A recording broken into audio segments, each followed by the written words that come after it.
नमस्कार। आपका पुनः स्वागत है इस ऑनलाइन कक्षा में। आज हम पाश्चात्य राजनीतिक विचारक के अंतर्गत जॉन लॉक जो महत्वपूर्ण राजनीतिक विचारक हैं उनके बारे में हम चर्चा करने वाले हैं। जॉन लॉक कहां के हैं? इंग्लैंड के। इंग्लैंड के सामरसेट के रिंगटन नामक जो स्थान है, सामरसेट शायर के रिंगटन नामक स्थान है, वहां इनका जन्म हुआ। और इंग्लैंड को व्यक्तिवाद और उदारवाद का घर भी कहते हैं।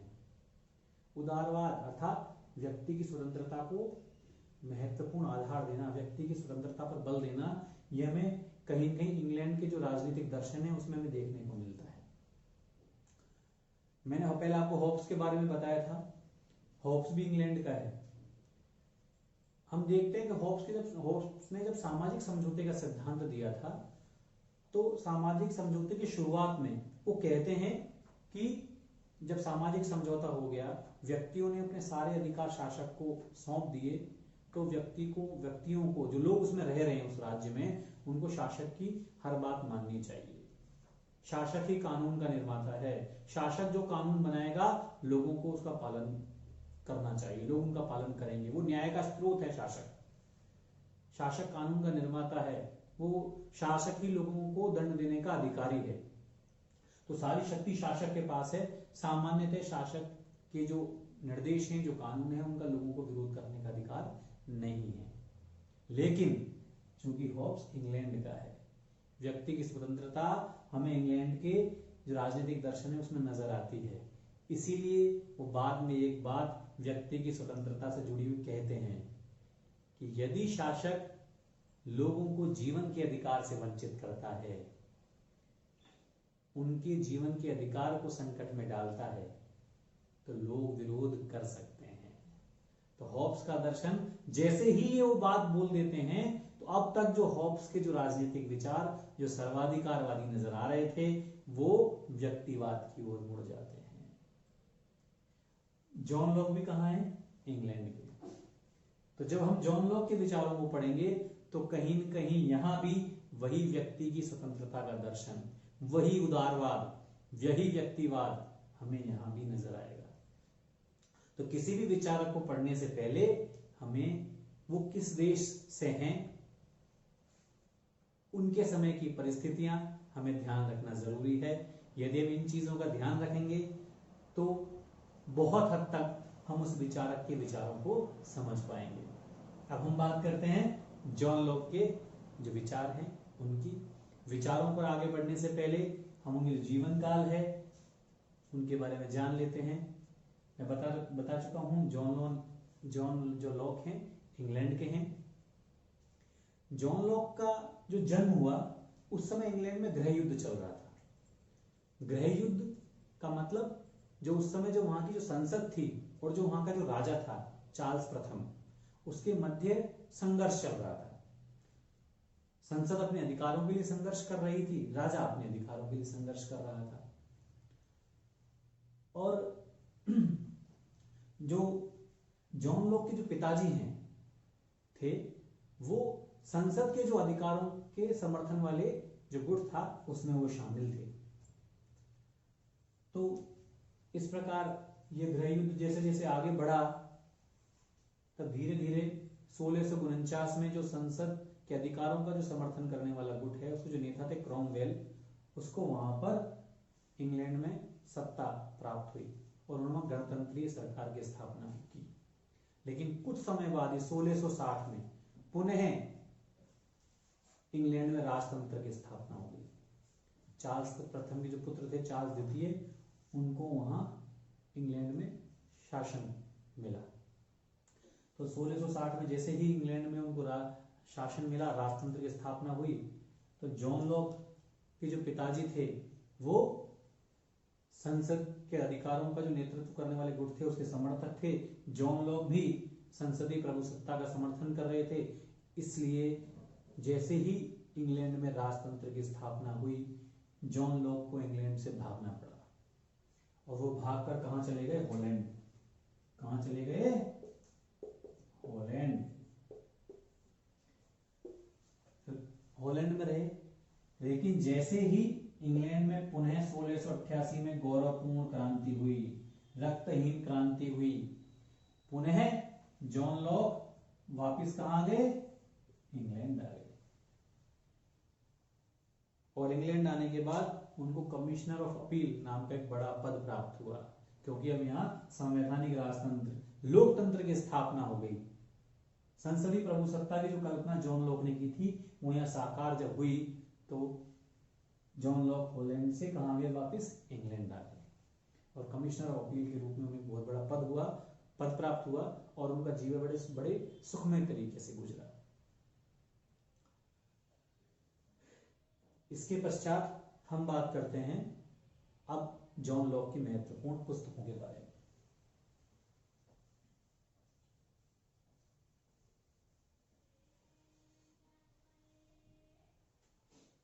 पहली जो पुस्तक है उनकी वो है a later on toleration. Hindi में लिख लेते हैं, later on toleration. Later on toleration, इसका मतलब क्या है? धार्मिक सहिष्णुता पर निबंध, धार्मिक सहिष्णुता पर विचार। यह पुस्तक 4 खंडों में प्रकाशित हुई है। 4 भाग हैं इसके, एक 1689, 1690, 1692 और 1704। इस प्रकार ये पुस्तक 4 खंडों में प्रकाशित हुई है। इसके 4 भाग हैं।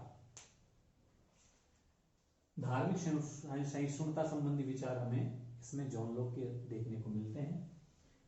दूसरी महत्वपूर्ण पुस्तक है, बहुत महत्वपूर्ण पुस्तक है, two treatise on civil government. Two treatise on civil government. शासन पर 2 निबंध, शासन पर 2 निबंध।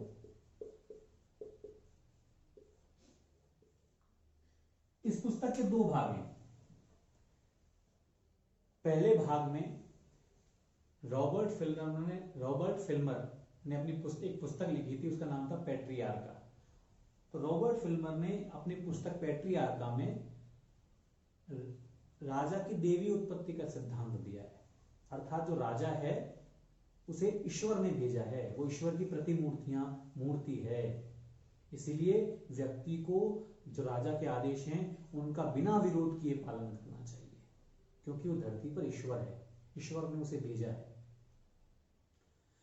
तो जॉन लॉक शासन पर जो 2 निबंध नामक जो उनकी पुस्तक है, उसके पहले भाग में वो देवी उत्पत्ति का सिद्धांत जिसे रॉबर्ट फिल्मर ने प्रस्तुत किया उसका वो खंडन करते हैं, और दूसरे भाग में वो अपने सामाजिक समझौते का सिद्धांत देते हैं। और इस सामाजिक समझौते के सिद्धांत में वो सबसे पहले जो हॉब्स ने सामाजिक समझौते का सिद्धांत दिया है उसका वो खंडन करते हैं, उसके पश्चात वो अपना सिद्धांत देते हैं। इसलिए सी वाहन ने इस पुस्तक को 2 नली वाली बंदूक कहा है। पहली नली से वो राज्य की देवी उत्पत्ति के सिद्धांत जो रॉबर्ट फिल्मर ने दिया उसका खंडन कर रहे हैं, और दूसरे भाग में वो हॉब्स के सामाजिक समझौते का सिद्धांत का खंडन करते हुए अपना सामाजिक समझौते का सिद्धांत दे रहे हैं। और तीसरी जो महत्वपूर्ण पुस्तक है वो है ऐसे कंसर्निंग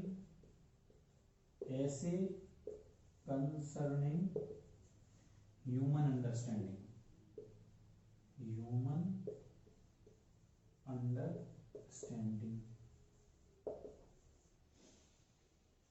अच्छा, ये और बता देता हूँ, two treatise on civil government, इसका प्रकाशन भी, ये पुस्तक कब प्रकाशित हुई? 1690 में पुस्तक लिखी गई। ऐसे कंसर्निंग ह्यूमन अंडरस्टैंडिंग, ये पुस्तक भी इसी वर्ष लिखी गई है। इसमें मानव प्रकृति पर जॉन लॉक ने विचार दिए हैं। इस पुस्तक में कहते हैं जॉन लॉक कि ज्ञान का जो समस्त स्रोत है वो अनुभव है। ज्ञान का सारा जो स्रोत है वो क्या है? अनुभव। ज्ञान अनुभव से प्राप्त होता है। इसमें जॉन लॉक कहते हैं कि जैसे जन्म के समय मन एक कोरी स्लेट के समान होता है। जन्म के समय मन में कुछ नहीं होता, सारा ज्ञान हमें कहां से प्राप्त होता है? अनुभव से। जन्म के समय मन एक कोरी स्लेट के समान है जिस पर पहले से कुछ नहीं लिखा होता। इसीलिए जॉन लॉक को अनुभववाद का जन्मदाता भी कहा जाता है। इसी पुस्तक के कारण, ऐसे कंसर्निंग ह्यूमन अंडरस्टैंडिंग के कारण ही जॉन लॉक को आधुनिक दर्शन का द्वितीय जनक भी कहा जाता है। इसके पश्चात हम जो अगली पुस्तक की बात करेंगे, छोटी छोटी पुस्तकें हैं वो। नेक्स्ट जो पुस्तक है वो है उसकी some thoughts on education. Some thoughts on education. इसमें शिक्षा पर विचार है। अगली जो पुस्तक है उसमें ईसाई धर्म का वो बचाव करते हैं और वो है reasonableness of Christianity. Reasonableness of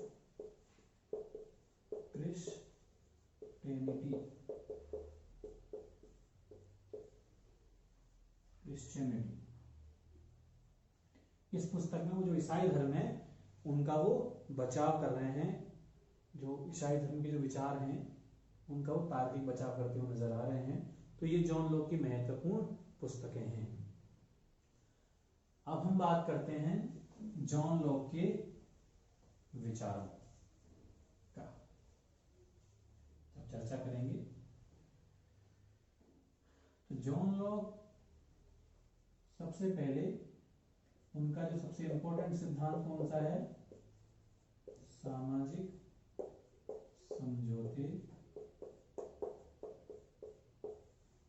का सिद्धांत।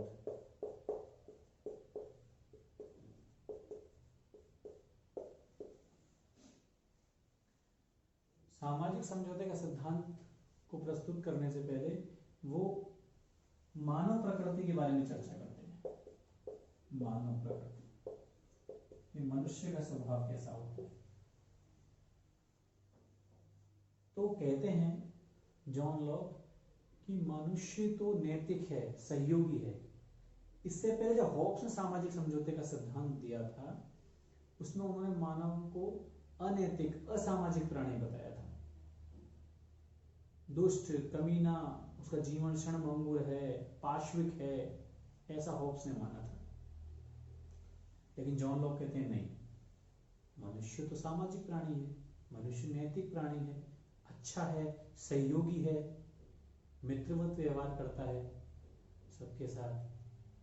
तो इस प्रकार जॉन लॉक ने मनुष्य को दयालु, विवेकशील, भावुक, सहयोगी, ईमानदार और सत्यप्रिय आदि कई गुणों से युक्त उसे माना है, हॉब्स के विपरीत। तो सबसे खास बात यह है कि जो हॉब्स ने जो मानव प्रकृति संबंधी जो विचार दिए हैं, जॉन लॉक ठीक उसके विपरीत मानव प्रकृति को मानता है। और मानव प्रकृति के आधार पर जॉन लॉक संसदीय शासन प्रणाली का समर्थन करता है। अब हम बात करते हैं जॉन लॉक के सामाजिक समझौते के सिद्धांत की। सामाजिक समझौता।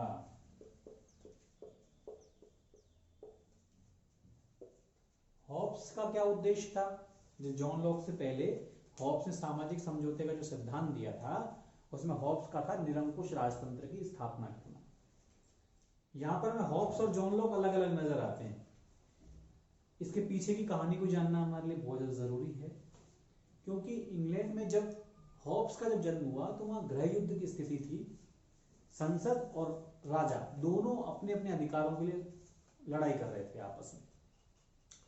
तो जो जॉन लॉक था वो राजतंत्र का समर्थक था, तो राजा के अधिकारों का समर्थन कर रहा था। इसीलिए जो हॉब्स जो सामाजिक समझौते का जो सिद्धांत देता है उसमें वो निरंकुश राजतंत्र का समर्थन करता है, और उस निरंकुश राजतंत्र के समर्थन करने के कारण ही वो एक निरंकुश शासक की स्थापना करता है जिसका नाम है लेवियाथन।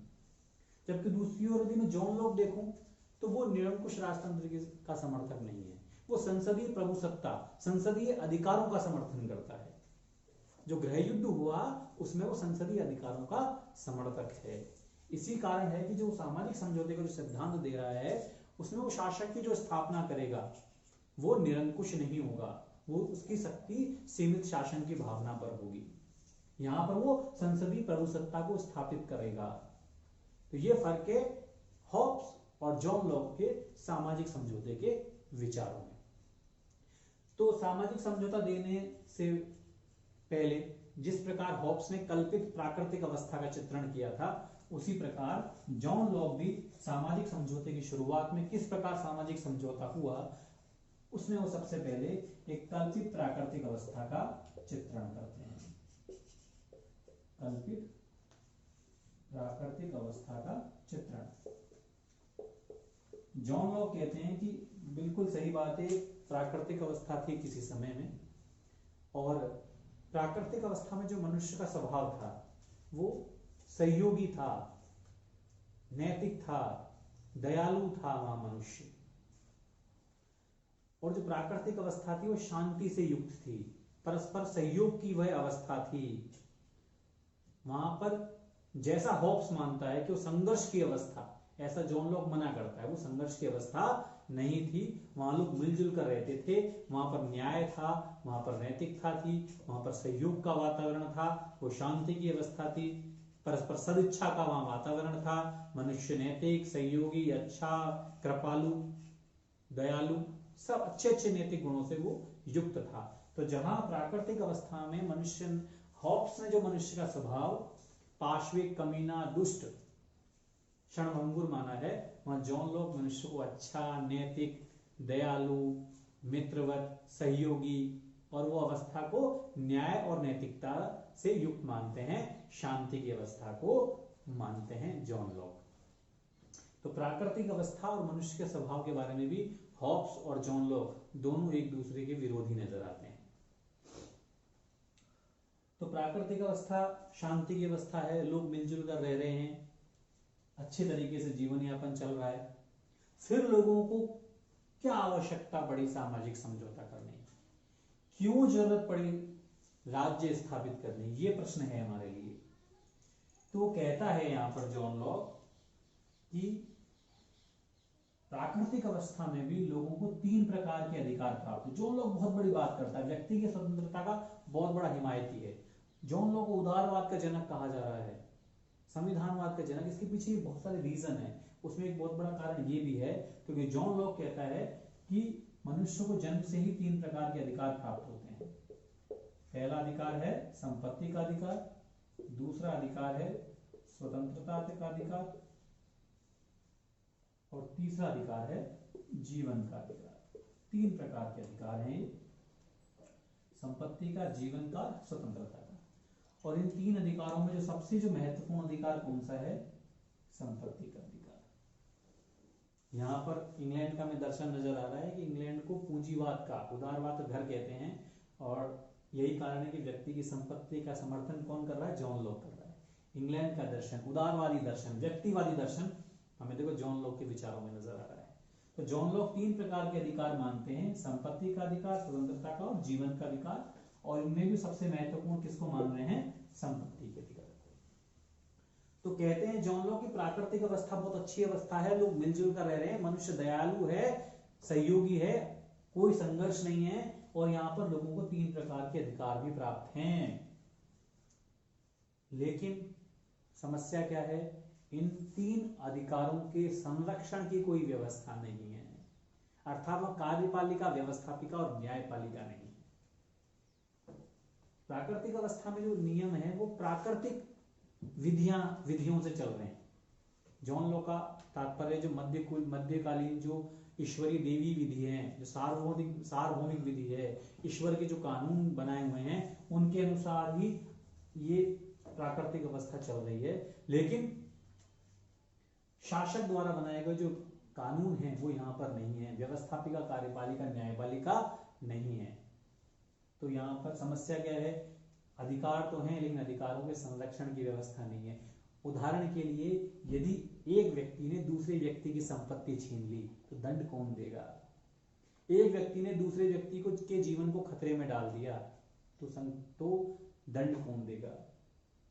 एक व्यक्ति ने दूसरे व्यक्ति की स्वतंत्रता को समाप्त कर दिया, उसकी स्वतंत्रता छीन ली, उसकी स्वतंत्रता के अधिकार में हस्तक्षेप किया, तो दंड कौन देगा? तो प्राकृतिक अधिकारों के संरक्षण की कोई व्यवस्था नहीं है, प्राकृतिक अधिकारों के उल्लंघन करने पर यहां दंड की व्यवस्था नहीं है। यह बहुत बड़ी समस्या है। इसीलिए जो लोग हैं वो सामाजिक समझौता करते हैं। ये आवश्यकता है प्राकृतिक अधिकारों के संरक्षण और प्राकृतिक अधिकारों के उल्लंघन पर दंड देने की जो जरूरत है। इसके कारण ही लोगों को क्या करना होता है? सामाजिक समझौता। जॉन लॉक का जो सामाजिक समझौता है वो प्राक सामाजिक नहीं है, प्राक राजनीतिक है। प्राक सामाजिक क्यों नहीं है? क्योंकि जॉन लॉक की जो प्राकृतिक अवस्था है यहां पर क्या है?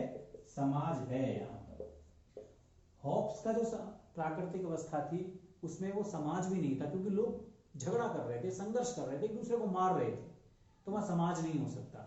लेकिन जॉन लॉक की प्राकृतिक अवस्था बहुत अच्छी अवस्था है, शांति की अवस्था है, लोग मिलजुल कर रह रहे हैं, इसलिए समाज तो है यहाँ पर। लेकिन क्या नहीं है? इन प्राकृतिक अधिकारों के संरक्षण के लिए एक सरकार की व्यवस्था नहीं है, शासन नहीं है, और क्या नहीं है अभी तक? राज्य नहीं है। ये दोनों चीजें नहीं है, लेकिन ये क्या है? समाज है। इसीलिए जॉन लॉक का जो सामाजिक समझौते को प्राक राजनीतिक कहा जाता है, प्राक सामाजिक नहीं है, क्योंकि समाज तो है। इसलिए किनकी स्थापना करनी है हमको? सरकार और राज्य की, ये नहीं है। फिर हम बात करते हैं, क्योंकि प्राकृतिक अधिकारों के संरक्षण की कोई व्यवस्था नहीं है, उनके उल्लंघन पर दंड देने की व्यवस्था नहीं है, इसीलिए यहां पर सामाजिक समझौते किए जाते हैं। अब कैसे राज्य की स्थापना हो रही है, कैसे सरकार की स्थापना हो रही है, यह हमें देखना जरूरी है, यह हमें जानना जरूरी है। और इसके द्वारा जॉन लॉक संसदीय प्रभुसत्ता की स्थापना करेंगे, संसदीय सर्वोच्चता की वो स्थापना करेंगे, जैसा हमें इंग्लैंड में आज भी देखने को मिल रहा है।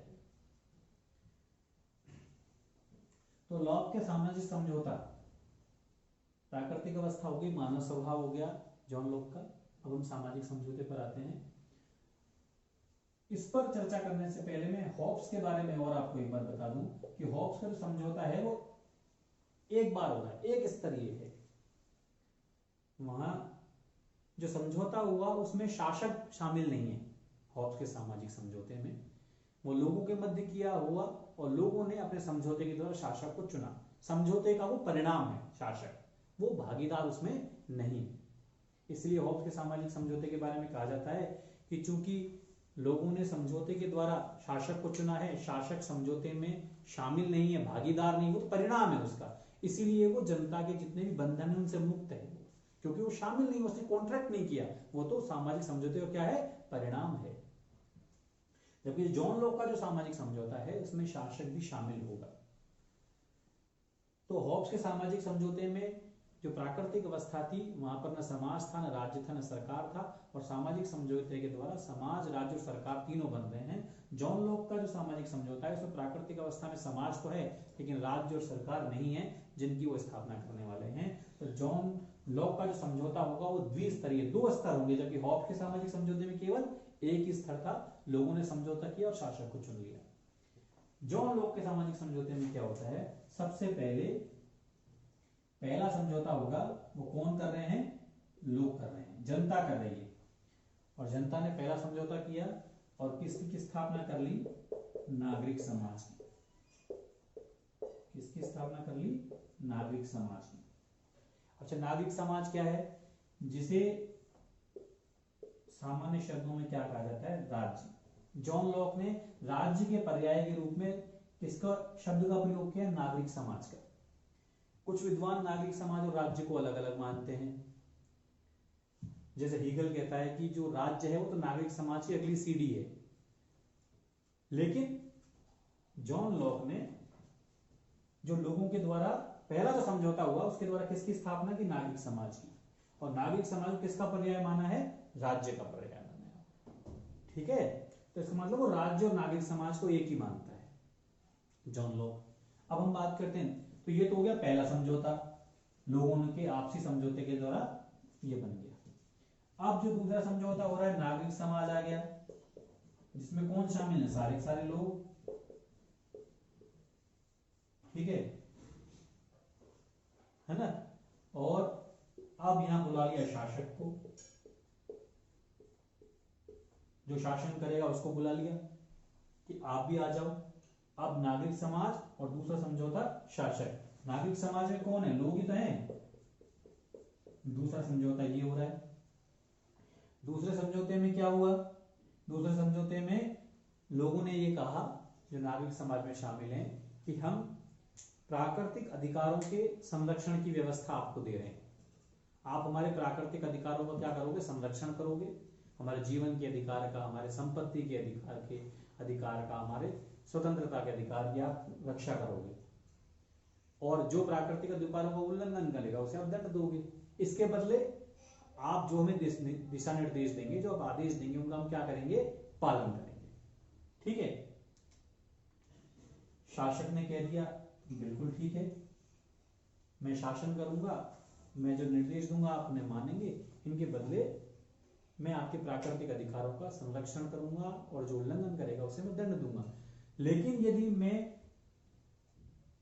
उचित तरीके से प्राकृतिक अधिकारों का संरक्षण नहीं कर पाया, मैं जनता के हितों की रक्षा नहीं कर पाया, तो क्या होगा, तो लोगों ने कहा, यदि आप जनता के हितों की सही रूप से देखभाल नहीं कर पाए, जनता के हितों का संरक्षण सही तरीके से नहीं करोगे, तो आपको पद से हटा दिया जाएगा और आपके स्थान पर नया शासक चुन लिया जाएगा। तो यहां पर जो शासक है वो किसकी भांति है, ट्रस्टी की भांति है। उसके पास जो राज्य है, जो शासन है, वो एक धरोहर के रूप में है।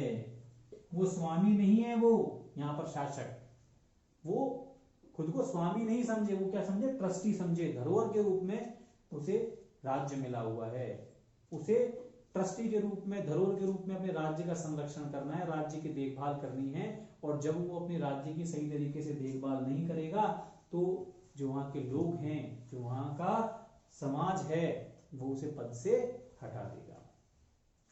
और शासक को पद से हटाने की जो जिम्मेदारी है व्यवस्थापिका के पास है। किसके पास है, व्यवस्थापिका। हटाएगा कौन, संसद। व्यवस्थापिका आ गया यहां पर संसदीय प्रभुसत्ता। अर्थात शासक यदि सही तरीके से कार्य न करेगा, तो जो लोगों द्वारा जो बनी हुई संस्था है, जो प्रतिनिधियों द्वारा बनी हुई जो संस्था है, संसद, व्यवस्थापिका, उसे यह अधिकार है कि जो कार्यपालिका है या जो शासक है, वो उसे पद से हटा दे, यदि वो प्राकृतिक अधिकारों का सही तरीके से संरक्षण नहीं कर रहा है, यदि वो लोगों के अधिकारों का सही तरीके से ध्यान नहीं रख रहा है। तो यहाँ पर जो शासक है वो ट्रस्टी है, धरोहर के रूप में उसके पास शासन है, उसे जनता के हितों की सही तरीके से देखभाल करनी है। और यदि वो नहीं कर पाया, तो लोग भगवान से निवेदन कर सकते हैं। भगवान से निवेदन का मतलब लोग क्रांति कर सकते हैं। जॉन लॉक क्रांति शब्द का प्रयोग नहीं कर रहा है, वो क्रांति के स्थान पर भगवान से निवेदन शब्द का प्रयोग करता है कि लोग क्रांति कर देंगे। अर्थात जॉन लॉक ने क्रांति शब्द का प्रयोग नहीं किया है, वो कहता है कि जॉन लॉक कह रहा है कि भगवान से निवेदन किया जा सकता है, अर्थात उस शासक के स्थान पर नया शासक चुना जा सकता है। यदि वो जनता के हितों का देखभाल सही तरीके से न करेगा, तो लोग भगवान से निवेदन करेंगे और शासक के स्थान पर नया शासक चुन लिया जाएगा। इसलिए जॉन लॉक को क्रांतियों का दार्शनिक कहते हैं कि शासक ने सही तरीके से कार्य नहीं किया, तो उसके स्थान पर नया शासक चुनकर आ जाएगा।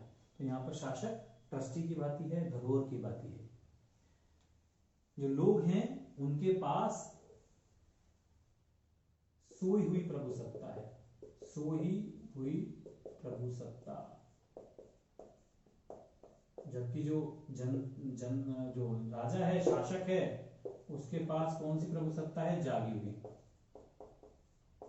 उदाहरण के लिए मैं बात करूं तो जनता वो एक गृह स्वामी की तरह है, वो एक मालिक की तरह है, जो अपने घर की देखभाल के लिए एक किसी पहरेदार को रखती है।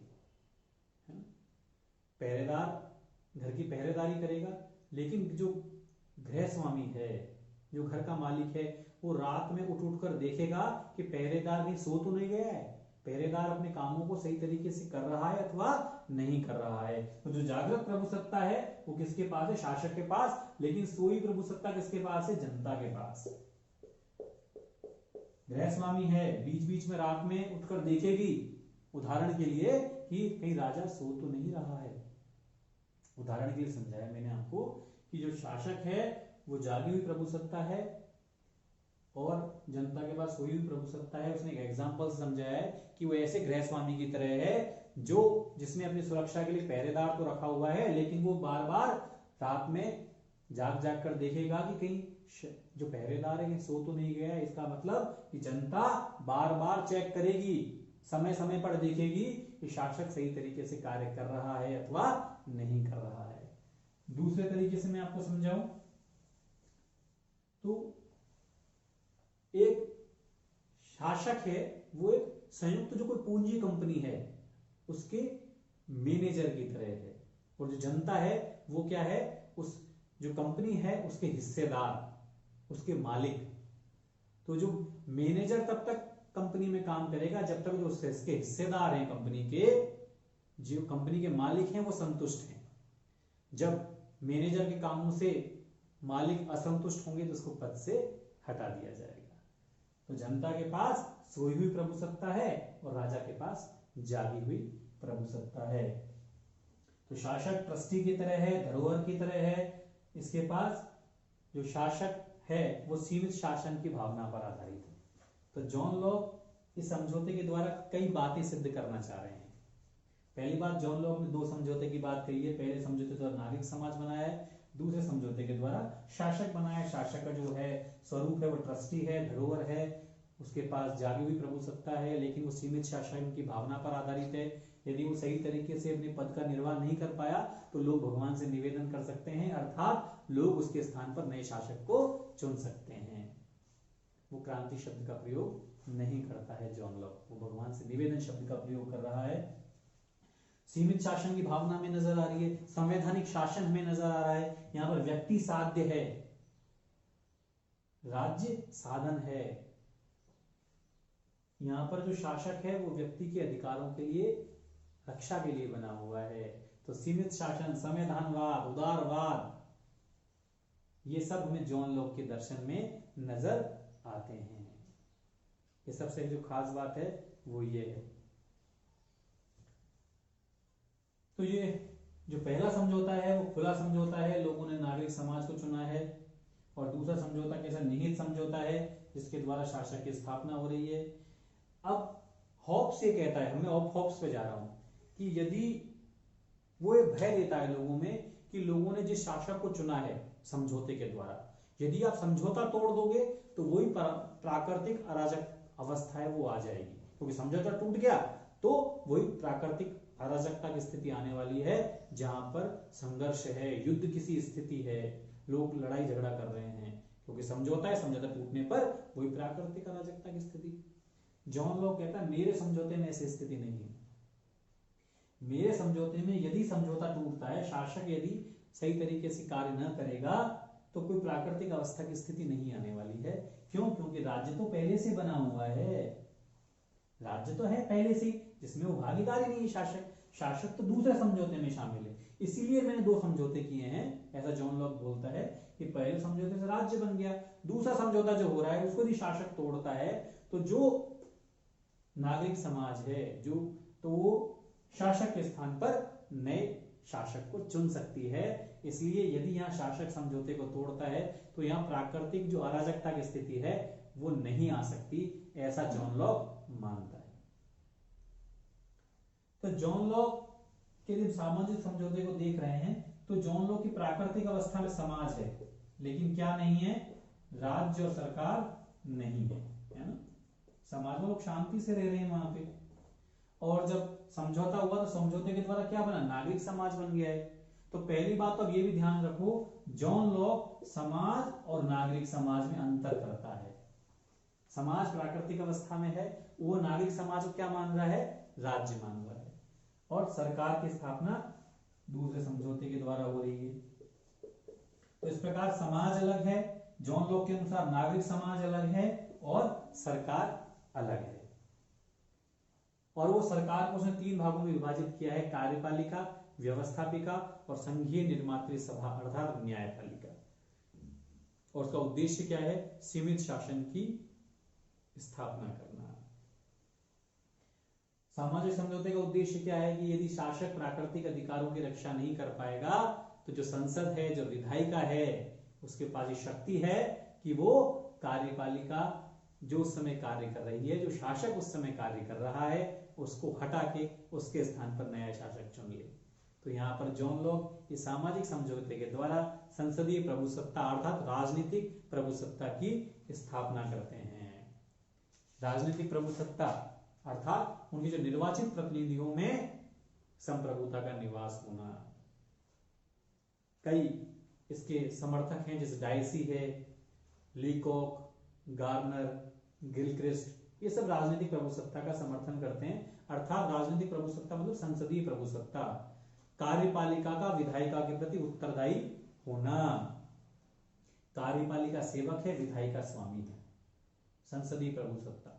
और जॉन लॉक इस सामाजिक समझौते के द्वारा संसदीय प्रभुसत्ता, संसदीय अधिकारों का वो समर्थन कर रहे हैं। तो जॉन लॉक ने राज्य के लिए किस शब्द का प्रयोग किया है? नागरिक समाज का। सामाजिक समझौते में मैंने देखा, और नागरिक समाज का प्रयोग करने वाले जॉन लॉक पहले विचारक हैं।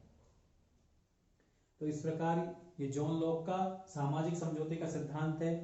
बहुत महत्वपूर्ण सिद्धांत है ये, क्योंकि जो लॉक का सामाजिक समझौता वास्तव में सही अर्थों में सामाजिक समझौता है। कई जो लोकतंत्र के समर्थक जो विद्वान हैं वो इस सामाजिक समझौते का समर्थन करते हैं, क्योंकि ये सीमित शासन की भावना पर टिका हुआ है, उदारवाद की भावना है, व्यक्ति की स्वतंत्रता, व्यक्ति के अधिकारों की जो भावना है वो इन अधिकारों में छुपी हुई है। यहां पर प्राकृतिक अवस्था में जो प्राकृतिक अधिकारों का जो संरक्षण का दायित्व है वो किसको दिया गया? शासक को दिया गया है कि आप प्राकृतिक अधिकारों के संरक्षण करोगे। तो जो प्राकृतिक अवस्था में जो लोगों को प्राकृतिक अधिकार प्राप्त थे वो राज्य बनने के बाद, सरकार बनने के बाद, शासन बनने के बाद भी लोगों को व्यक्तिगत जो प्राकृतिक अधिकार है वो उनके पास मिले रहते हैं, वो खत्म नहीं होते। हॉब्स के दर्शन में लोग अपने अधिकारों का समर्पण कर दिया उन्होंने शासक को, अब उनको शासक की सारी बात माननी पड़ेगी, क्योंकि उनके जीवन के अधिकार का वो संरक्षण करेगा। लेकिन जॉन लॉक के दर्शन में जो प्राकृतिक अधिकार लोगों को प्राप्त थे वो प्राकृतिक अधिकार खत्म होने के बाद, राज्य और सरकार बनने के बाद भी वो प्राकृतिक अधिकार लोगों को मिलते रहते हैं, क्योंकि उन्हीं प्राकृतिक अधिकारों की जो रक्षा का दायित्व है वो सरकार के पास है, शासक के पास है। और यदि शासक सही तरीके से प्राकृतिक अधिकारों की रक्षा नहीं कर पाएगा तो उसको पद से हटाकर उसके स्थान पर नया शासक, नई कार्यपालिका का चुनाव कर लिया जाएगा। तो ये सबसे अच्छी बात है। जो सीमित शासन है वो कॉन्सेप्ट जॉन लॉक के दर्शन में आ रहा है। जॉन लॉक को सामाजिक समझौते का सच्चा प्रतिनिधि कहा जाता है, क्योंकि इसके द्वारा वो प्रतिनिधि शासन और संवैधानिक शासन की सही रूप में वो स्थापना कर रहे हैं। जॉन लॉक यहाँ पर संप्रभुता शब्द का प्रयोग भी नहीं करता, वो संप्रभुता के स्थान पर ऑल सुप्रीम पावर, सर्वोच्च शक्ति, ऑल सुप्रीम पावर अर्थात सर्वोच्च शक्ति पद का वो ऑल सुप्रीम पावर अर्थात सर्वोच्च शक्ति शब्द का वो प्रयोग करते हैं। तो इस प्रकार ये जॉन लॉक के सामाजिक समझौते संबंधी विचार हैं। फिर हम बात करते हैं जॉन लॉक के राज्य, कुछ छोटे छोटे से और अन्य जो महत्वपूर्ण बातें हैं। सामाजिक समझौता हो गया, सामाजिक समझौते से उसका राज्य संबंधी विचार टिका हुआ है। जॉन लॉक उदारवादी विचारक है, इंग्लैंड उदारवाद का घर है। व्यक्तिवाद और उदारवाद जॉन लॉक के दर्शन में नजर आ रहा है। वो व्यक्ति को साध्य मान रहा है, वो लोगों को प्राकृतिक अधिकार मान रहा है, जीवन का अधिकार, संपत्ति का अधिकार, स्वतंत्रता का अधिकार। वो कहता है कि लोगों को प्राकृतिक अधिकार प्राकृतिक अवस्था में भी प्राप्त थे, जब राज्य नहीं था, जब सरकार नहीं थी, तब भी लोगों को प्राकृतिक अधिकार प्राप्त थे। कितनी बड़ी बात है, मतलब लोगों को उस प्रकार प्राकृतिक अधिकार प्राप्त होते हैं, प्रकृति से प्राप्त होते हैं, जन्मजात प्राप्त हो जाते हैं लोगों को प्राकृतिक अधिकार, जीवन का अधिकार, संपत्ति का अधिकार, स्वतंत्रता का अधिकार। जिस प्रकार त्वचा का रंग भाई बच्चे को जन्म से मिल जाता है, उसी प्रकार जैसे ही मनुष्य जन्म लेता है तो जीवन का अधिकार, संपत्ति का अधिकार, स्वतंत्रता का अधिकार है, ये मनुष्य को स्वतः प्राप्त हो जाते हैं। ये राज्य से प्राप्त नहीं होते हैं, सरकार कानून बनाकर इनको लोगों को नहीं देती है, ऐसा जॉन लॉक मानता है। ये उसे स्वतः प्रकृति के रूप में, उस प्रकृति से उसे प्राप्त हो जाते हैं जैसे ही वो जन्म लेता है। और प्राकृतिक अवस्था में भी जब राज्य और सरकार नहीं थे तब भी वो कहता है कि लोगों को ये प्राकृतिक अधिकार प्राप्त थे। बहुत बड़ी बात बोल रहा है, व्यक्ति को साध्य मान रहा है, व्यक्ति की स्वतंत्रता पर बल दे रहा है। उदारवाद, व्यक्तिवाद, सीमित शासन, संविधानवाद, ये सब जॉन लॉक के दर्शन में भी नजर आ रहा है। इसीलिए वो राज्य को साधन मानता है। राज्य के बारे में बोलता है कि राज्य है उसका स्वरूप अहस्तक्षेपवादी होना चाहिए, अहस्तक्षेपवादी। राज्य, पुलिस राज्य, पुलिस राज्य अर्थात नकारात्मक राज्य। व्यक्ति के कार्यों में राज्य को कम से कम न्यूनतम हस्तक्षेप करना चाहिए। रात्रि पे नाइट वॉचमैन, रात्रि प्रहरी राज्य, ये सभी नामों से उसने राज्य को संबोधित किया है। मतलब राज्य को व्यक्ति के कार्यों में कम से कम हस्तक्षेप करने चाहिए। राज्य का काम बहुत वो कार्य करना है जिन्हें सामान्यतः व्यक्ति या जो अन्य समूह वो नहीं कर सकते, जैसे बाहरी आक्रमणों से रक्षा करना, कानून और न्याय व्यवस्था को संभालना, प्राकृतिक अधिकारों का संरक्षण करना, जो प्राकृतिक अधिकारों का उल्लंघन करेंगे उन्हें दंड देना। ये कुछ जो कार्य हैं जिनको कोई और नहीं कर सकता और कोई अन्य कोई संगठन नहीं कर सकता, वो कार्य कौन करेगा? राज्य करेगा। तो इस प्रकार हो, लेकिन राज्य व्यक्ति की स्वतंत्रता में कोई हस्तक्षेप नहीं करेगा। तो इस प्रकार ऐसे जो राज्य हैं जो व्यक्ति के कार्यों में कम से कम हस्तक्षेप करें, सीमित उनका कार्य क्षेत्र राज्य का, ऐसे हस्तक्षेपवादी पुलिस राज्य का कहा जाता है। नकारात्मक राज्य या नाइट वॉचमैन राज्य हैं। तो जो लॉक द्वारा जो राज्य संबंधी जो विवेचना है, उनकी जो सिद्धांत है वो इस प्रकार का है। व्यक्तिवादी है वो लॉक, वो राज्य की तुलना में व्यक्ति को ज्यादा महत्व दे रहा है। व्यक्तिवादी हैं, उदारवादी, उपयोगितावादी, ये सभी जो विचारक हैं वो व्यक्ति की स्वतंत्रता को ज्यादा महत्व देते हैं, राज्य को साधन मानते हैं। जॉन लॉक उदारवादी और व्यक्तिवादी है, इसलिए वो भी राज्य को साधन मानता है, व्यक्ति की स्वतंत्रता पर बल देते हुए, व्यक्ति के अधिकारों का समर्थन करते हुए वो व्यक्ति को साध्य मानता है। अब हम बात करते हैं जॉन लॉक के शासन संबंधी विचार पर। छोटे छोटे से विचार हैं, फटाफट चर्चा कर लेते हैं इन पर हम। शासन संबंधी विचार पर उसका जो शासन है वो सीमित शासन की भावना पर टिका हुआ है, संविधानवाद पर टिका हुआ है। वो उदारवाद और व्यक्ति की स्वतंत्रता को वो साध्य मान रहे हैं। जॉन लॉक राजतंत्र का विरोध करता है, लेकिन इंग्लैंड में संवैधानिक राजतंत्र था। मतलब वहां पर जो इंग्लैंड में है, जो वहां का राजा है या जो वहां की जो महारानी है, उनको एक सिंबल के रूप में वहां उनको प्रतिष्ठित किया गया है। वास्तविक जो शक्ति है वहां जो वहां मंत्री परिषद और जो प्रधानमंत्री है उसमें है, लेकिन जो राजा है, जो वहां की महारानी है, नाम मात्र के लिए संवैधानिक प्रधान बनाया गया है। आस्था का प्रतीक है ये पद, जो राजा है महारानी का जो पद है वहां पर। इसी कारण जॉन लॉक राजतंत्र का विरोध करते हैं, लेकिन संवैधानिक राजतंत्र जो इंग्लैंड में भी नजर आता है वो समर्थन करते हैं। और अब हम बात करते हैं जॉन लॉक के कानून संबंधी विचार पर। हॉब्स बोलता है कि व्यक्ति को स्वतंत्रता तभी तक प्राप्त है जब तक कानून मौन है। जब कानून बोलेगा तब व्यक्ति की स्वतंत्रता नहीं रह पाएगी। लेकिन जॉन लॉक कहता है नहीं, जहां पर कानून नहीं है तो वो वहां पर निरंकुशता होगी, और कानून होगा तो निरंकुशता नहीं होगी। विधि अथवा कानून के अभाव में व्यक्ति की स्वतंत्रता नहीं हो सकती। कानून होगा तो ही व्यक्ति की स्वतंत्रता सुरक्षित रह सकती है। अब हम बात करते हैं जॉन लॉक के दर्शन में उदारवाद के बारे में। जॉन लॉक को उदारवाद का जनक कहते हैं। आधुनिक युग का उसे द्वितीय जनक, आधुनिक दर्शन का द्वितीय जनक के नाम से भी उसे संबोधित किया जाता है। स्वतंत्रता, सहमति पर जो आधारित शासन है, हमने सामाजिक समझौते का सिद्धांत दिया। तो वो संविधानवाद, धार्मिक सहिष्णुता, ये सब हमें जॉन लॉक के दर्शन में नजर आने वाले हैं। फिर हम बात करते हैं जॉन लॉक के संपत्ति संबंधी विचार पर। जॉन लॉक संपत्ति को दो भागों में बांट देता है, एक तो है सार्वजनिक संपत्ति और दूसरी है निजी संपत्ति। सार्वजनिक जो संपत्ति है, इसमें वो जॉन लॉक कहता है कि यदि कोई व्यक्ति सार्वजनिक संपत्ति कोई है, उसको वो श्रम करे व्यक्ति, और श्रम करने के बाद उसे क्या बना ले, उपयोगी। जैसे कोई बंजर भूमि है और बंजर भूमि पर उसने व्यक्ति ने श्रम किया और श्रम से उसे क्या बना लिया, उपयोगी बना लिया, तो वो क्या बन जाएगी, निजी संपत्ति बन जाएगी। निजी संपत्ति। तो सार्वजनिक संपत्ति है, उसको श्रम द्वारा उपयोगी बना ले तो वो क्या बन जाती है, निजी संपत्ति बन जाती है।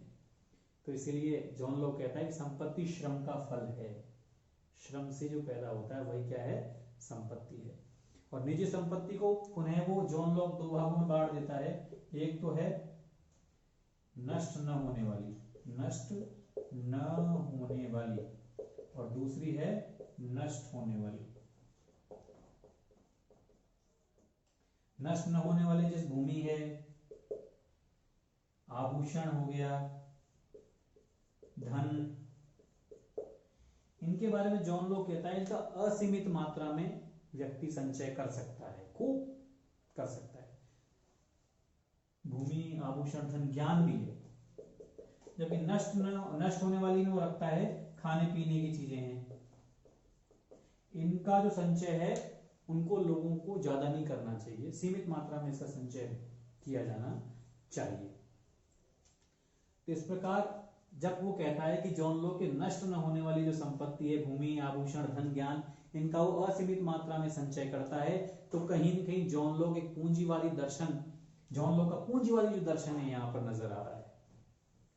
ये मैक्स पर्सन है, बहुत बड़े राजनीतिक विचारक हैं, यही कारण है कि वो स्वत्वमूलक व्यक्तिवाद की संज्ञा दी है कि जॉन लॉक में जो व्यक्ति है वो जो निजी संपत्ति, जो नष्ट न होने वाली संपत्ति है, उसका असीमित मात्रा में उसका इकट्ठा वो कर सकता है।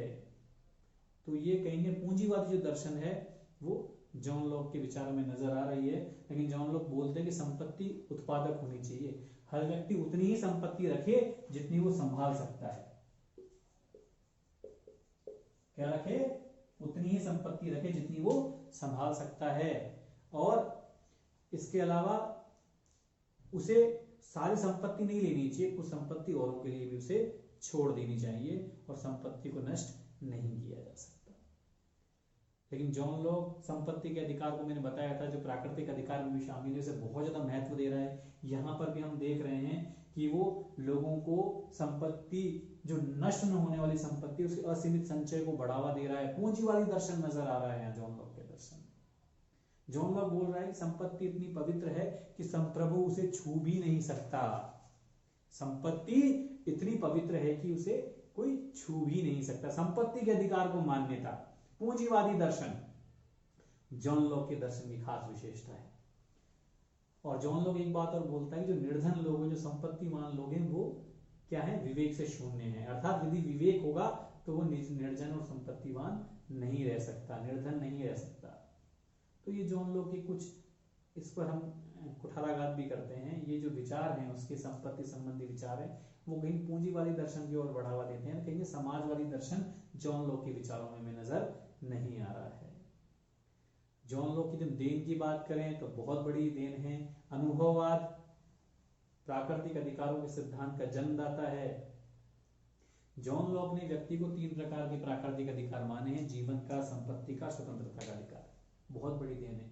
लेकिन कुछ आलोचक भी हैं, जैसे बेंथम कहता है प्राकृतिक अधिकार बकवास, कोई प्राकृतिक अधिकार नहीं होते। अधिकार तो राज्य देता है, राज्य कानून बनाएगा, शासन है जो वो कानून बनाकर लोगों को अधिकार देता है। प्राकृतिक अधिकार का जो कॉन्सेप्ट है कि जन्म से ही लोगों को अधिकार प्राप्त हो जाते हैं, जैसा लोग मानता है, बेंथम नहीं मानता। बेंथम ने प्राकृतिक अधिकारों को अलंकारिक बकवास कहा है। बर्क भी विरोध करते हैं, रूसो भी विरोध कर रहा है प्राकृतिक अधिकारों का।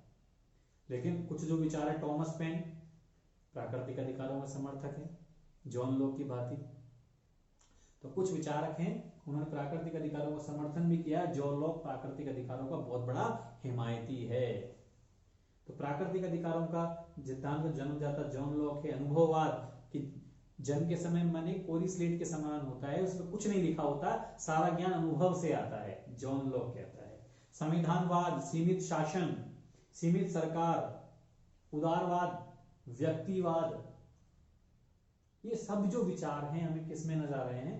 जॉन लॉक के विचार। सामान्य बुद्धियों का दार्शनिक, क्रांतियों का दार्शनिक, बार बार कह रहा है वो कि शासक यदि सही तरीके से कार्य न करेगा तो उसको हटा के दूसरा शासक चुन लिया जाएगा, अर्थात क्रांति। बार बार आप छोटी छोटी बातों में शासक को हटाने लग जाओगे, कहीं कहीं क्रांति होगी।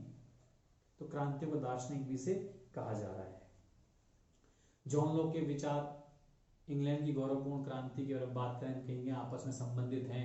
अमेरिकी जो क्रांति हुई 1776 में, उसके पीछे भी कहीं जॉन लॉक के जो विचार हैं वो नजर आते हैं। जेफरसन थे जो अमेरिकी राष्ट्रपति भी रहे हैं, वो काफी जॉन लॉक के विचारों से प्रभावित थे। शक्तियों का पृथक्करण, नियंत्रण, संतुलन का सिद्धांत है, यद्यपि उसके पीछे मॉन्टेस्क्यू का बहुत बड़ा रोल है, लेकिन कहीं की जॉन लॉक के जो विचार हैं ये कार्यपालिका, व्यवस्थापिका और न्यायपालिका तीनों की शक्तियां अलग अलग हाथों में होनी चाहिए।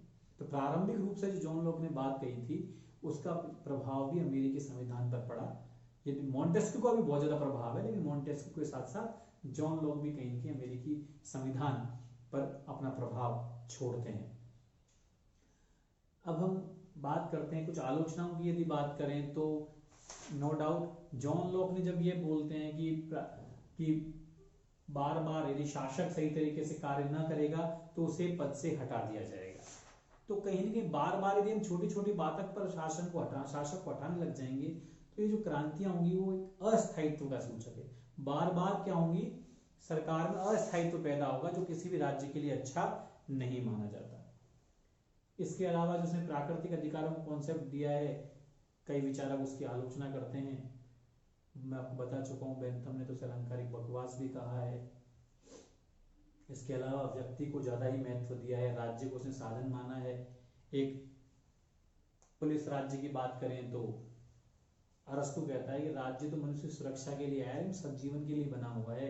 राज्य के बिना मनुष्य अच्छा जीवन जी ही नहीं सकता। आप उसे सीमित कार्य क्षेत्र दे रहे हो।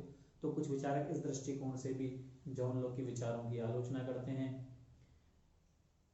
एक ये समझ नहीं आ रहा कि राज्य का जो शासन का बड़ा दायित्व क्या है? प्राकृतिक अधिकारों का संरक्षण करेगा, दंड की व्यवस्था देगा, वो कोई कॉन्सेप्ट क्लियर नहीं है। दो समझौते की बात कर रहा है सामाजिक समझौते में, पहला समझौता, दूसरा समझौता, अस्पष्ट है, क्लियर नहीं है। दोनों मिलाकर वो कहेंगे कई बार एक समझौते के रूप में वो नजर आते हैं। तो एक समझौता है, दो समझौते की जो बात कर रहे हैं जॉन लॉक, वो भी बहुत पूरी तरीके से स्पष्ट नहीं है। तो ये जॉन लॉक के विचारों की कुछ आलोचनाएं भी हैं, लेकिन कुल मिलाकर जॉन लॉक संविधानवाद, सीमित शासन, अनुभववाद, इनके जनक, इनकी बहुत बड़ी बात कहने वाले विचारक हैं। संविधानवाद, तो सीमित शासन की जो सबसे पहले जो कॉन्सेप्ट जो में अरस्तु के दर्शन में नजर आ रहा था, आधुनिक युग में जॉन लॉक उसकी पुनः शुरुआत करते हैं। एक उदारवाद का जनक कहा जाता है, व्यक्तिवाद का प्रणेता उनको कहा जाता है। इस रूप में आधुनिक राजनीतिक जो विज्ञान है उनको जॉन लॉक की महत्वपूर्ण देन रही है। इस प्रकार जो जॉन लॉक, हमारा टॉपिक आज कंप्लीट होता है। हमने इस टॉपिक को बहुत अच्छे से पढ़ लिया है। सामाजिक समझौता संबंधी विचार, कानून संबंधी विचार, राज्य संबंधी विचार, शासन संबंधी विचार, संप्रभुता संबंधी विचार, उनका प्राकृतिक अवस्था, मानव संबंधी विचार, उनका जीवन परिचय, इन सब के बारे में हमने अच्छे से पढ़ा। बहुत बहुत धन्यवाद, आपका आभार।